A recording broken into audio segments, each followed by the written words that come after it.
নমস্কার বন্ধুরা, রুনিয়েন মম কিচেনে আপনাদের স্বাগত। আশা করি সবাই ভালো আছেন। আজ আমি আপনাদের সঙ্গে শেয়ার করব মাছের ডিমের বড়া দিয়ে কারি রেসিপি। মাছের ডিম দিয়ে আপনারা তো অনেক ধরনের রেসিপি বানিয়েছেন। একবার এইভাবে মাছের ডিমের বড়া দিয়ে কারি বানিয়ে দেখুন, খেতে কিন্তু দুর্দান্ত লাগবে।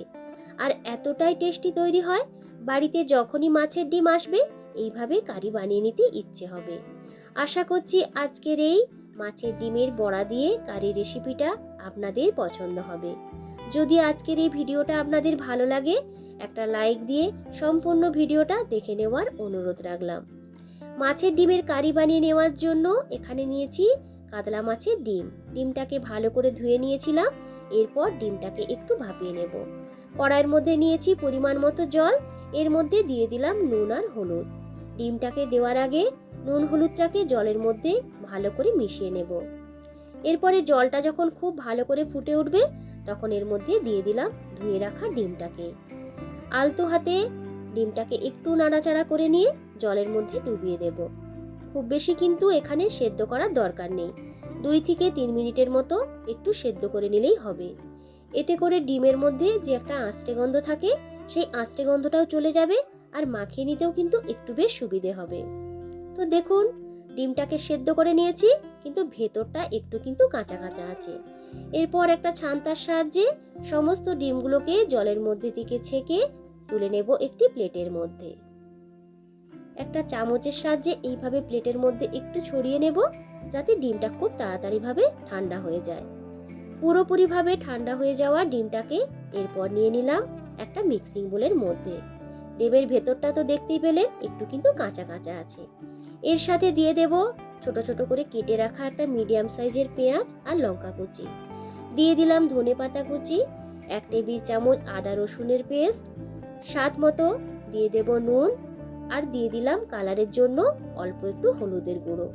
আরও দুটো উপকরণ এর সঙ্গে অ্যাড করব, যা এর টেস্টটাকে আরও বাড়িয়ে দেবে। দিয়ে দিলাম 1 টেবিল চামচ পোস্ত আর একটা ডিম। একবার এইভাবে ডিমের বড়া বানিয়ে খেয়ে দেখুন, খেতে কিন্তু ভীষণই টেস্টি তৈরি হবে।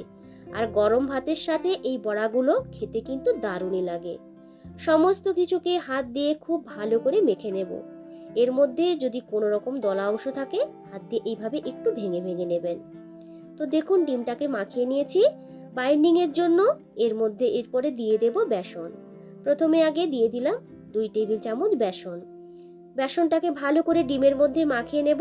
পরে যদি আরও বেসনের প্রয়োজন হয়, তখন এর মধ্যে আরেকটু বেসন কিন্তু অ্যাড করে দেব।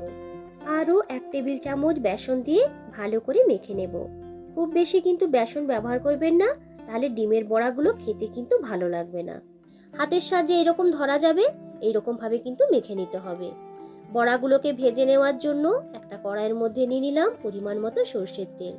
রান্নাটা আজকে সরষের তেল দিয়ে করব, তাই একটু বেশি পরিমাণ তেলই নিয়ে নিয়েছি। আপনারা চাইলে এখানে রিফাইন অয়েল দিয়েও কিন্তু বড়াগুলোকে ভেজে নিতে পারেন। তেলটা যখন খুব ভালো করে গরম হয়ে যাবে, গ্যাসের ফ্লেমটাকে মিডিয়াম টু লোয়ে রেখে একটা একটা করে বড়াকে ভেজে নেব। বড়ার সাইজটা আপনারা আপনাদের পছন্দ মতো ছোট কিংবা বড়ভাবে বানিয়ে নিতে পারেন।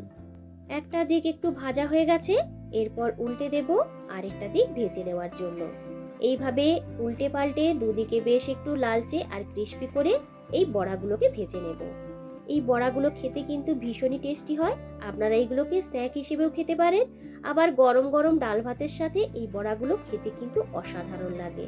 পোস্ত আর ডিমটা দেওয়ার কারণে বড়াগুলো কিন্তু দারুণই টেস্টি তৈরি হয়। তো দেখুন, একটা ব্যাচে বড়াগুলো ভাজা হয়ে গেছে। এক্সট্রা তেলটাকে ঝরিয়ে নিয়ে তুলে রেখে দেব একটি প্লেটের মধ্যে। দেখতে কতটা সুন্দর হয়েছে, খেতে কিন্তু দারুণ হয়। একই রকম ভাবে আরও যে ডিমটা মেখে রেখেছিলাম, সেই ডিম থেকে এক একে করে বড়াগুলো বানিয়ে নেব। একসময় খুব বেশি বড়া দেবেন না, কড়াইয়ের মধ্যে যতটা ধরবে ততটা বড়া দিয়ে ভেজে নেবেন। 3টে ব্যাচে সমস্ত বড়াগুলো আমার কিন্তু ভাজা হয়ে গেছে। এরপরে কড়াইয়ের মধ্যে যে তেলটা আছে, ওই তেলের মধ্যে বাদবাকি রান্নাটা করে নেব। প্রথমেই আগে দিয়ে দেব কেটে রাখা আলুগুলোকে। আলুগুলোর মধ্যে দিয়ে দিলাম পরিমাণ মতো একটু নুন আর অল্প একটু হলুদ।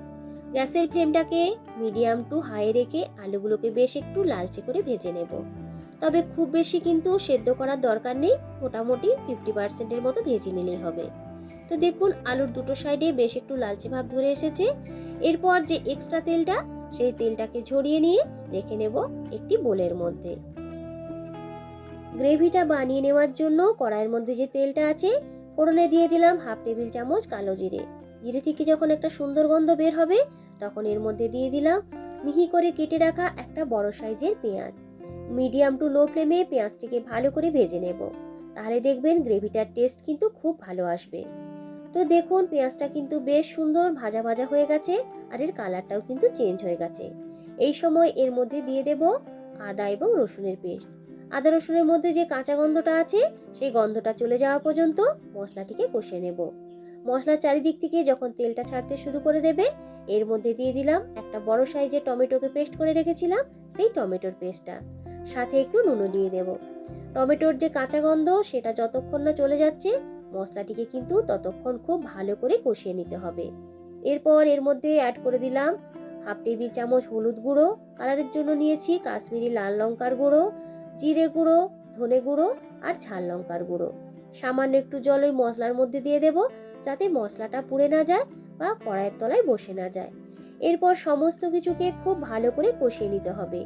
মশলাটিকে যত ভালো করে কষিয়ে নিতে পারবেন, গ্রেভিটার স্বাদটা কিন্তু ততটাই ভালো আসবে। তো দেখুন মশলার চারিদিক থেকে তেলটা কিন্তু ছাড়তে শুরু করে দিয়েছে। এই সময় দিয়ে দিলাম ভেজে রাখা আলুগুলোকে। মশলার সাথে আলুগুলোকে ভালো করে মিশিয়ে নিয়ে কিছুক্ষণ আগে কষিয়ে নেব। এরপর ঢেকে কয়েক মিনিটের মতো রেখে দিলাম। মশলাটার মধ্যে থেকে তেলটা কিন্তু খুব সুন্দরভাবে ছেড়ে এসেছে। ঢাকনাটি খুলে নেওয়ার পর আলুগুলোকে নাড়াচাড়া করে আরো কিছুটা সময় কষিয়ে নিয়েছি। মশলাটা বেশ শুকনো শুকনো হয়ে গেছে। এরপর এর মধ্যে দিয়ে দিলাম পরিমাণ মতো গরম জল। গ্রেভিটা আপনারা কতটা রাখবেন তার উপর নির্ভর করে কিন্তু জলটা দেবেন। একটু বেশি পরিমাণ জল দিয়েছি, যেহেতু আলুগুলো সেদ্ধ হতে একটু বাকি আছে। আর বড়াগুলো যখন এই গ্রেভির মধ্যে দেবেন, দেখবেন জলটা কিন্তু অনেকটাই শোক করে নেবে। নুনটা টেস্ট করে দিয়ে দিলাম স্বাদ মতো নুন, আর স্বাদটাকে ব্যালেন্স করার জন্য দিয়ে দিলাম অল্প একটু চিনি। ভালো করে সমস্ত কিছুকে মিশিয়ে নিয়েছি। এরপর মিডিয়াম টু লো ফ্লেমে ঢেকে রেখে দিলাম 3 থেকে 4 মিনিটের মতো। তো দেখুন গ্রেভিটা কিন্তু অনেকটাই বেশ ঘন হয়ে এসেছে। আলুটাকে একটু চেক করে নেব, আলুটা সেদ্ধ হতে বাকি আছে। এই সময় দিয়ে দিলাম ভেজে রাখা বড়াগুলোকে। গ্রেভির মধ্যে বড়াগুলোকে ভালো করে একটু ডুবিয়ে নিয়ে কিছুক্ষণ ফুটিয়ে নেব। এইভাবে একটু ফুটিয়ে নিলে দেখবেন বড়ার মধ্যে গ্রেভিটা খুব ভালো করে ঢুকে যাবে, আর খেতেও কিন্তু বেশ ভালো লাগবে। আরও প্রায় 2-3 মিনিটের মতো একটু ঢাকনা দিয়ে রেখে দিয়েছিলাম। গ্রেভিটা অনেকটাই ঘন হয়ে গেছে, এর থেকে বেশি কিন্তু ঘন করব না। যেহেতু বড়া দেওয়া আছে, তাই ঠান্ডা হয়ে গেলে দেখবেন এই গ্রেভিটা কিন্তু আরও ঘন হয়ে যাবে। নামানোর আগে দিয়ে দিলাম একটু গরম মশলার গুঁড়ো, 2টো কাঁচা লঙ্কা, আর দিয়ে দেব একটু ধনেপাতা। এইভাবে হাত দিয়ে একটু ছিঁড়ে উপর থেকে দিয়ে দিলাম। সমস্ত কিছুকে ভালো করে মিশিয়ে নিয়ে আর একটু ফুটিয়ে নিলেই কিন্তু তৈরি হয়ে যাবে আজকের এই দারুণ স্বাদের মাছের ডিমের বড়া দিয়ে কারি রেসিপি। গ্রেভিটাকে আর কিন্তু বেশি ফোটাবো না। আলুটাকে একটু চেক করে নেব। তো দেখুন আলুটা কিন্তু খুব সুন্দর সেদ্ধ হয়ে গেছে। এরপর গ্যাসটাকে অফ করে দিয়ে ঢেকে স্ট্যান্ডিং টাইমে রেখে দেব 3 থেকে 4 মিনিটের মতো। তৈরি হয়ে গেল মাছের ডিমের বড়া দিয়ে কারি রেসিপি। গরম ভাতের সাথে এই রকম কারি থাকলে খেতে কিন্তু ভীষণই ভালো লাগে। একবার হলেও আপনারা এইভাবে বানিয়ে খেয়ে দেখবেন। তো বন্ধুরা, আজকের এই মাছের ডিমের কারি রেসিপিটা কেমন লাগলো অবশ্যই কিন্তু কমেন্ট করে জানাবেন। ভিডিওটা ভালো লাগলে একটা লাইক ও বেশি বেশি করে শেয়ার করার অনুরোধ রাখলাম। আমার চ্যানেলে নতুন বন্ধু হয়ে থাকলে অনুরোধ রইল চ্যানেলটিকে সাবস্ক্রাইব করে সাথে থাকার জন্য। পুরনো বন্ধুদেরকে ধন্যবাদ জানিয়ে আবারও হাজির হব নতুন কোনো দিন নতুন কোনো রেসিপি নিয়ে। আজকের মতো টাটা।